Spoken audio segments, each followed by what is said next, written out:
tout le monde, je vous retrouve aujourd'hui pour une nouvelle vidéo et dans la vidéo du jour nous allons parler des sorties littéraires du mois de mars. On se retrouve pour une fois, j'ai les cheveux attachés, généralement je m'aime pas trop en image quand j'ai les cheveux attachés mais là s'ils sont détachés, vous allez voir une touffe comme ça, donc je préfère qu'ils restent attachés parce que ça va pas du tout. Quand je suis allée sur le site de Booknote, là où je fais mes petites recherches, ma petite veille et tout, il y a le nombre de livres qui sort en haut par mois. Et j'ai vu, il y avait entre 200 et 300 livres de moins en mars qu'en février. Je me suis dit, ah, tranquille, la vidéo sera beaucoup plus courte que la dernière fois, j'aurai moins de livres à présenter. J'ai 10 fois plus de livres à vous parler là que dans la vidéo précédente, du coup j'ai dû faire des choix. J'ai parlé que de quelques livres et les autres, tout ce qui est suite de saga et tout, j'ai juste vous les présenter à la fin. Ils vont juste apparaître à l'écran. Du coup, on arrête tout de suite maintenant l'intro, c'est parti. En premier, on a une sortie le 4 mars chez la maison d'édition Plume Blanche et c'est Entre nous la rivière de Alexiane de Lys. Vous en avez sûrement déjà entendu parler, moi j'ai vu la couverture plein de fois sur les réseaux sociaux. Quand j'ai cherché sur Amazon, j'ai vu une nouvelle couverture et je vais être honnête, je la préfère largement parce que la première couverture, donc celle qu'on voyait partout sur les réseaux sociaux, pour moi, elle ressemblait beaucoup trop au tome 2 du Prince Cruel de Holly Black. Le résumé c'est: Naya est née dans la tribu de Zihan. J'imagine que ça se prononce comme ça. Et dans cette tribu, les femmes n'ont pas une très grande place. Si vous voyez ce que je veux dire, donc elle, tout ce qu'elle doit faire, c'est se taire ou en tout cas réfléchir avant de parler, baisser la tête, obéir, bref. Vous voyez un petit peu le genre. Mais surtout, elle ne doit jamais se plaindre lorsqu'elle reçoit des coups. Super! Lorsqu'elle a 10 ans, elle va sauver la vie d'un jeune garçon qui est totalement inconnu au village. Elle va le sauver de la noyade. Et à partir de là, sa vie va prendre un nouveau tournant. C'est-à-dire qu'elle va se faire déglinguer tout le long de son adolescence. Bref, vraiment la misère. Et la veille de son mariage, tout va changer pour elle. Un chevalier vient dans la tribu pour réclamer son dû, donc les impôts un petit peu du pays, du royaume, tout ça, vous avez compris, sauf que le village, la tribu ne peut pas payer. Du coup, pour payer, ils vont devoir offrir une des femmes de la tribu, et qui c'est qui est désignée par le chevalier? Oui. Totalement. Et c'est peut-être pas si innocent que ça. Parce qu'il s'avère que sous le aume de ce chevalier, il y a le jeune garçon, qui a bien grandi maintenant quand même, mais le jeune garçon qu'elle avait sauvé de la noyade quelques années plus tôt. Vraiment, ce livre, quand je l'ai vu passer de partout, il y a... ouais, ça devait être en janvier, je crois, quelque chose comme ça. Il me donnait beaucoup envie, mais sa couverture me freinait un petit peu. Là, maintenant, avec sa nouvelle couverture, je suis là genre pas mal. Donc, maybe je vais le lire, je sais pas encore. Le 5 mars, nous avons plusieurs livres qui vont sortir. En premier, chez Hachette Heroes, il y a Le Chant des Noms de Jérédia Berry. On est dans un monde où les mots ont totalement disparu. On va suivre une messagère. Donc déjà, moi ma première question c'est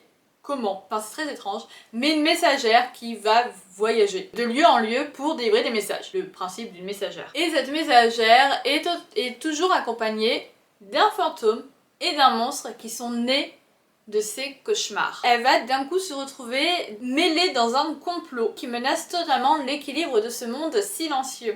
Donc à mon avis c'est une messagère qui doit livrer les messages. Peut-être les mots écrits existent encore ou alors sinon avec le langage des signes tout simplement. De là, elle va se retrouver à voyager dans des lieux qui ne sont pas forcément très... comment dire... Bon c'est des lieux un petit peu interdits quoi, des endroits où elle a pas trop le droit d'aller et elle va être en quête un petit peu de vérité et en même temps elle va chercher un petit peu des réponses sur son passé etc.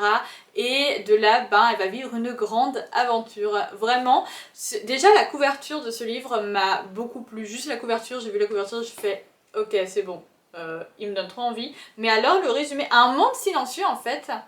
Juste le principe du monde silencieux, ça m'intrigue beaucoup. Je suis très curieuse de savoir comment tout ça existe et est logique dans ce monde et tout, je suis très curieuse. Chez Hugo Stardust, on a La Forge des Secrets de Tricia Levenseller qui sort le 5 également. Ce livre, vous en avez sûrement entendu parler si vous suivez Nina Quill parce qu'elle en a beaucoup parlé. L'héroïne, je crois que c'est l'héroïne, est un personnage qui fait de l'anxiété sociale et qui est très bien écrite par rapport à ça. On nous suit un personnage, Zilva, qui est une forgeuse et qui forge des armes magiques. Et elle préfère largement la compagnie de sa forge et du métal qu'elle forme plutôt que des êtres humains. Et un jour, elle va recevoir la commande d'une seigneuresse pour créer une arme vraiment incroyable. C'est-à-dire que c'est une épée qui permet aux personnes contre qui on l'utilise de révéler les secrets. C'est une épée qui coupe bien plus profond que la longueur de la lame. C'est une épée juste incroyable. Sauf que le problème, c'est que notre héroïne va découvrir que la seigneuresse compte utiliser cette arme pour asservir tout son peuple. Ni une ni deux, elle prend sa petite sœur avec elle, je crois que c'est sa petite sœur. Il dit juste sa sœur, mais je sais pas pourquoi dans ma tête c'est sa petite sœur. Elle fuit. Dans sa fuite, elle va rencontrer un mercenaire et un érudit et les quatre ensemble, donc les deux sœurs, le mercenaire et l'érudit, vont partir en quête pour découvrir comment détruire cette arme. Voilà, vraiment ça a l'air incroyable, ça a l'air incroyable, ça me donne trop envie. Le 5 toujours chez J'ai lu, alors là j'avais été très étonnée vraiment de ce livre, Down and Dusted de Lila Sage. J'avais été très étonnée parce que c'est une romance et pour être honnête, je savais pas que J'ai lu faisait des romances. Pour moi ça a été une découverte, dites-moi si je suis la seule qui découvre ça, mais pour moi ça a été une grande découverte. Ce livre là, je l'avais déjà vu passer plein de fois, mais genre vraiment plein de fois en VO. C'est une romance un petit peu cow-boy. Je suis très intriguée par cette romance, voilà. On va y suivre Amy Ryder, qui est une championne de... ça s'appelle comment? De barrel racing. Je sais pas ce que c'est. Et là, elle est totalement perdue. Voilà, elle est totalement perdue. Elle revient dans le ranch familial, en plein milieu du Wyoming, qui est un état américain. Retour case départ, elle est totalement perdue. Et là, elle va voir que les choses sont pas forcément telles qu'elles étaient quand elle est partie. C'est-à-dire que Luke Brooke, le meilleur ami de son frère, est la personne qui tient désormais le seul bar de la ville. C'est un gars qui l'a fait chier. Clairement, on va dire les termes. Immature, imprudent, bref, la totale. Et il lui a fait vivre la misère. Parce que maintenant ils ont grandi. Lui aussi il a grandi. Et il se pourrait qu'il soit le seul à comprendre l'étape de sa vie par laquelle elle passe. C'est comprendre un petit peu son questionnement, tout ça, tout ça, tout ça. Bon, voilà, on sait. On se sait. Un livre que j'ai beaucoup vu passer ces derniers temps en auto-édition qui sort le 5 également. Les Voies du Destin, le chant des sacrifiés de Eulalie Lombard et Megara Nolan. Nous sommes dans un monde où les hybrides sont sacrifiés. Voilà, tout simplement. Super, super. Et notre héroïne, Nova, bah visiblement, j'imagine que c'est une hybride. Elle a toujours du coup eu peur d'être découverte. Un jour, sa mère va être exécutée, donc elle, ni une ni deux, elle s'enfuit avec un violon. C'est une violoniste. Aran, c'est un faé, espion du roi, avec une pierre magique qui lui confère un don unique. C'est une menace. J'imagine bien le gars ultra moral y. Ce qu'il n'avait pas prévu, c'est que il tombe sur une humaine, Nova. Et que tout change. Parce qu'elle va le piéger à l'aide d'un pacte. Et en gros, il va être obligé de l'aider à s'enfuir. Sauf que, ben, qui dit ça dit rapprochement. Qui dit rapprochement dit secret. Qui dit secret dit oh là là, c'est dangereux. Et en plus, qui dit tout ça dit attirance. J'adore, j'adore, j'adore. Le 6, en auto-édition également, il y a Le poids du passé de Clémence Marais. Dans ce livre, on va suivre Émile, qui est un jeune homme qui a toujours entendu des voix. Avant, c'était juste des petites voix, des amis imaginaires, sauf que plus le temps avance, plus ces voix deviennent présentes, et pire ça devient pour lui, jusqu'au moment où il va se faire virer du pensionnat dans lequel il est. Ses parents ont trouvé une très bonne solution. C'est de l'envoyer seul dans une propriété familiale en plein milieu de la campagne. Et une fois qu'il va arriver là, il va se retrouver projeté à une autre époque par des visions. Et surtout, il va se retrouver dans la peau de son ancêtre. Incroyable. Ça a l'air incroyable. Je suis vraiment très intriguée par ce livre. Vraiment ultra intriguée par ce livre. J'ai trop envie de le lire. Le 6, toujours chez Roncière. Il y a La Promise du Roi de l'Ombre de Sylvia Mercedes. Ce livre, j'ai trop envie de le lire. Depuis très longtemps, il est dans ma wishlist en VO. Vor. Quel nom étrange.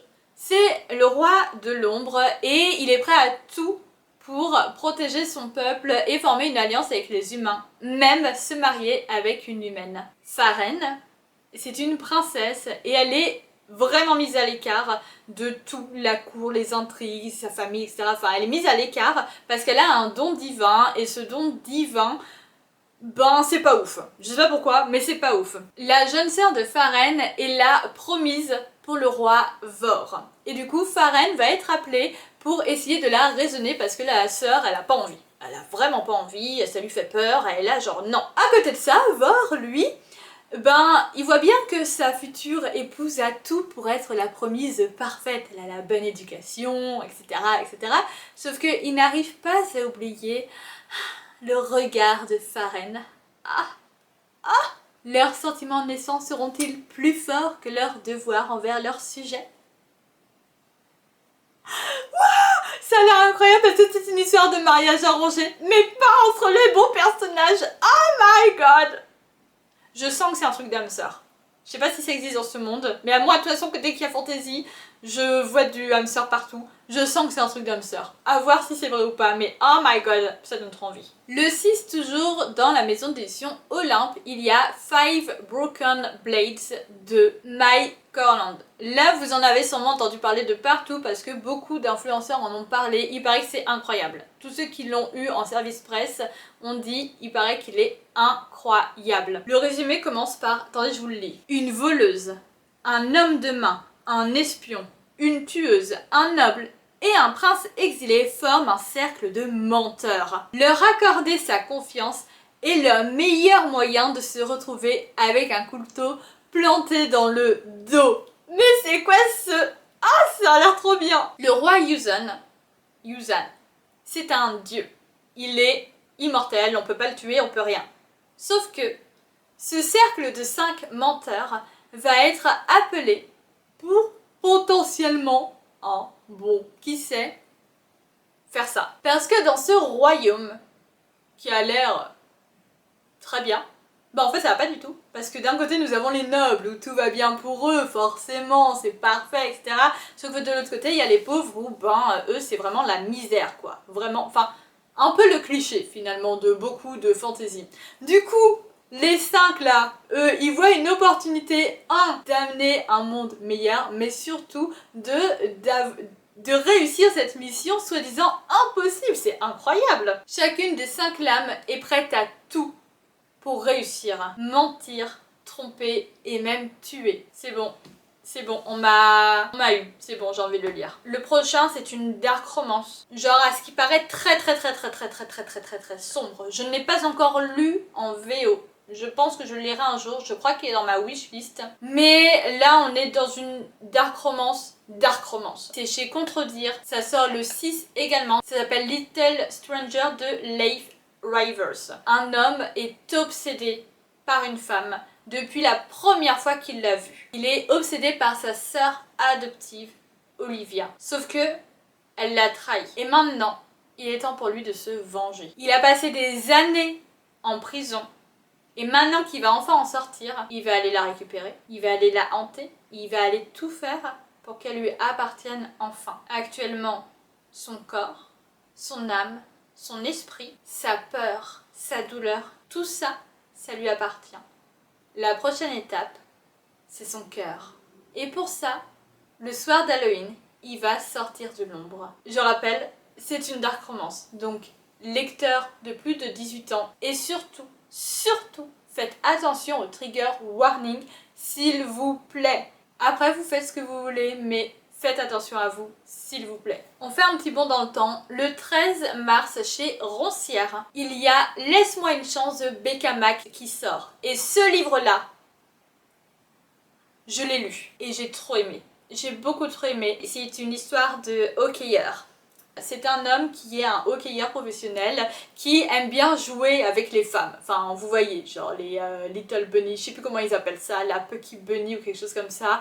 Il aime bien jouer avec, s'amuser avec, hop, il fait sa petite affaire le soir et le lendemain ça dégage, c'est son truc. Elles sont d'accord, elles sont au courant. Voilà. Lors d'une soirée avec son équipe de hockey et puis des amis à eux, la copine de l'un d'eux, etc. Bref, voilà. Il va voir une femme qui est la meilleure amie de la copine de l'un de ses camarades. Et on lui a dit, elle, t'y touches pas. Elle, tu n'y touches pas parce que de toute façon, ça sert à rien. Voilà, et puis tu la blesses pas, parce que si tu la blesses, tu blesses pas que elle, finalement tu vas blesser la meilleure amie, donc tu risques de mettre ton camarade aussi en situation un petit peu délicate, bref, tu fais gaffe à toi. Et le gars, il va voir la meuf, coup de foudre. Elle est pas du tout intéressée. Elle est là genre, non, c'est bon, je connais ta réputation, moi je fais pas ça. Du coup le gars, eh ben, il va pas la lâcher, il va la draguer, etc. Enfin, oh my god. J'avais lu avec l'ancienne couverture. Quand j'avais vu la couverture, j'étais persuadée que c'était une dark romance. Je me souviens, je l'avais lu, j'étais là genre, je veux une dark romance. J'ai vu la couverture, ça faisait un moment qu'il était dans ma wishlist, j'étais là genre, ok, c'est ce livre que je veux lire. C'est pas une dark romance. Pas du tout. Je me souviens que j'avais beaucoup trop aimé, que j'avais trouvé le personnage très green flag. C'était incroyable, ça se lisait tout seul, ça se lisait bien, ça se lisait vite, c'était... Ah, j'avais trop aimé. Le livre suivant sort le 19 chez Bayard. C'est Zara de S.J. Jones. Il faut sachez que il est dans ma pile à lire en VO depuis... Vraiment, il me donne trop envie, mais je sais pas pourquoi j'arrive pas à le sortir de ma palle. Regardez-moi la beauté du livre. On est dans un monde où la magie est bannie. J'ai l'impression que c'est un peu la mode quand même, ce genre d'histoire. Bref, on est dans un monde où la magie est bannie et les détenteurs de magie sont éliminée. Zara, elle a toujours tout fait pour cacher sa magie. Mais un jour, elle va se faire attaquer par des abominations. Je sais pas ce que c'est, me demandez pas. Elle va se faire attaquer par des abominations et du coup va utiliser la magie. Elle est découverte, donc elle va fuir. Sur sa route, elle va croiser le chemin du prince. Sauf que le prince, là, il est en mode incognito. Et lui aussi, il est en train de chercher une solution pour sauver, protéger son adelphe qui a également de la magie. Donc ils vont voyager, vont partir à la recherche des gardiens de l'aube qui pourraient être la solution pour protéger les magiciens. Là on est dans une fantaisie asiatique et ça a l'air trop bien.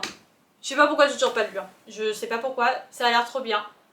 Lisez-le, revenez ici, mettez-moi en commentaire « Ouais, il est trop bien, gna gna gna !» Comme ça, je le sors de ma pile à lire.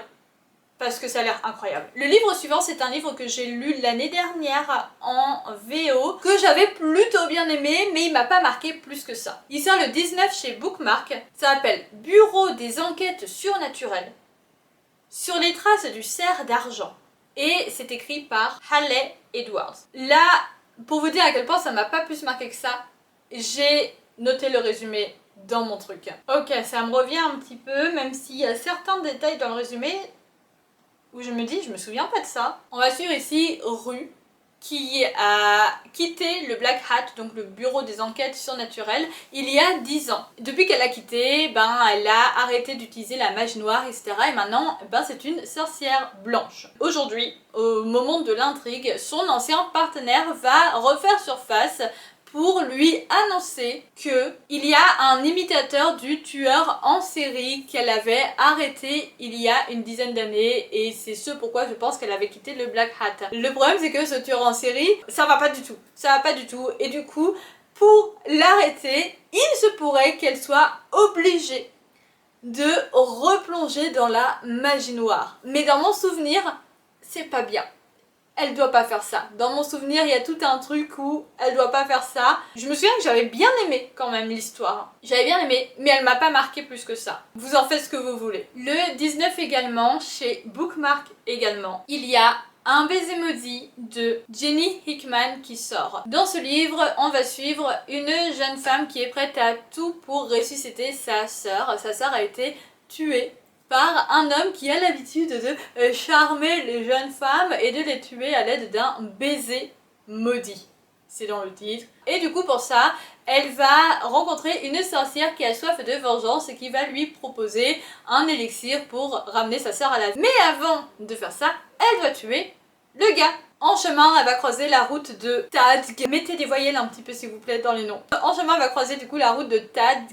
C'est un homme qui préfère largement passer du temps avec des jeunes filles séduisantes. Voilà, bon, vivre une vie de débauché plutôt que de passer son temps avec une humaine, là, hein, une simple humaine qui a soif de vengeance et qui va un peu, bon, se salir les mains, tout ça. Sauf qu'il va quand même travailler avec elle dans cette mission de vengeance. Ça a l'air sympa.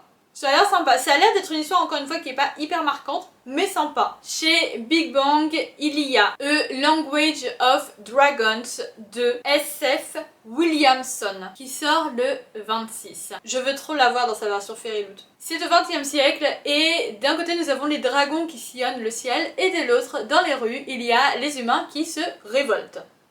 Pourquoi? Je ne sais pas. Vivienne, elle veut devenir traductrice de langue draconique et grâce à ça, s'assurer que sa sœur ne vivra jamais dans la misère. Le problème, c'est que elle va déclencher une guerre civile. Super. Du coup, de là, elle va être embauchée par la famille royale pour décoder un code draconique. Et si elle n'y arrive pas, toute sa famille meurt. Et de fil en aiguille, elle va découvrir que les enjeux ne sont pas ceux qu'elle pensait depuis le début. Incroyable, ça a l'air incroyable. Vraiment, ça a l'air incroyable. Le dernier livre que je vais vous présenter, et ça me fait mal parce qu'il y en a beaucoup d'autres que je vais vous présenter, mais tous les autres après c'est des suites de sagas et sinon la vidéo va durer 2 heures. On n'est pas là pour que la vidéo dure 2 heures. Le dernier livre que je vais vous présenter, c'est encore une fois une dark romance. Et surtout, c'est une dark romance que j'ai lue en anglais. C'est de H.D. Carlton. Ça sort de la maison d'édition Roncière. Ça s'intitule Ça te fait mal. Et ça sort le 20. Si vous avez lu La traque d'Adeline et c'est quoi le premier tome? Chasser Adeline? Non, L'ombre d'Adeline. Si vous avez lu ces deux-là, L'ombre d'Adeline, La traque d'Adeline, je tiens à dire, Ça te fait mal, ça n'a rien à voir. C'est toujours une dark romance. C'est toujours sombre. C'est moins sombre que La traque d'Adeline. Je dirais que c'est similaire, peut-être un petit peu moins que L'ombre d'Adeline. Par contre, c'est un thriller en plus d'être une dark romance. Et c'est incroyable. Les frissons que j'ai ressentis en lisant ce livre. Oh my god. Dans ce livre, on suit Sawyer, qui est une femme qui fuit l'Amérique, qui fuit tout et qui, pour vivre, elle arnaque des hommes. Donc elle les séduit et puis après elle va prendre leur identité et elle va se servir dans leur compte pour quelques jours jusqu'à passer au suivant. Et un jour, en Australie, elle va tomber sur Enzo. Elle va faire la même rengaine, même si bon, on va pas se mentir, ça lui fait un petit peu mal de faire ça parce que Enzo a l'air quand même un petit peu différent. Elle les repère bien quand même, hein. Elle repère que des hommes très riches qui, elle est sûre, ne vont pas regarder leur compte en banque. Tout de suite en tout cas. Et du coup, Enzo, elle va faire la même chose, sauf que ça va pas du tout se passer comme d'habitude. Enzo va rapidement se rendre compte de la supercherie et il va vouloir se venger. Le problème, c'est que la vengeance va mal tourner, qu'ils vont se retrouver tous les deux piégés sur une toute petite île sur laquelle se tient un phare et après il n'y a pas grand chose de plus. Il y a un vieux monsieur qui habite dans ce phare, mais le phare n'a plus aucune utilité. Au moins, il y a quelqu'un qui vit là. Et personne ne passe jamais ici, sauf un cargo qui passe une fois par mois. Et ah, mince, bon va falloir attendre quelques semaines parce que il est passé il y a pas longtemps. Comme si c'était pas suffisant, Enzo déteste Sawyer, il veut se venger, il est pas content. Sawyer déteste Enzo parce que quand même, c'est un gros connard pour ce qu'il lui fait et ce qu'il lui a fait. Faut lire le livre pour comprendre. Et surtout, 3, ce phare. Il est un peu creepy quand même, ça fait peur, ça donne des sueurs et tout. J'en dis pas plus, lisez ce livre, il est incroyable, j'ai trop aimé. Attention, dark romance, encore une fois, non, pas avant 18 ans, lire les trigger warnings, faire attention à vous s'il vous plaît. Si pour vous, Adeline, c'était trop sombre, celui-là, ça devrait aller. Si pour vous, Adeline, c'était du pipi de chat, bon bah alors celui-là, tranquille. Limite, je crois que je le préfère à Adeline. Limite. Je sais pas, ça dépend des jours en vrai.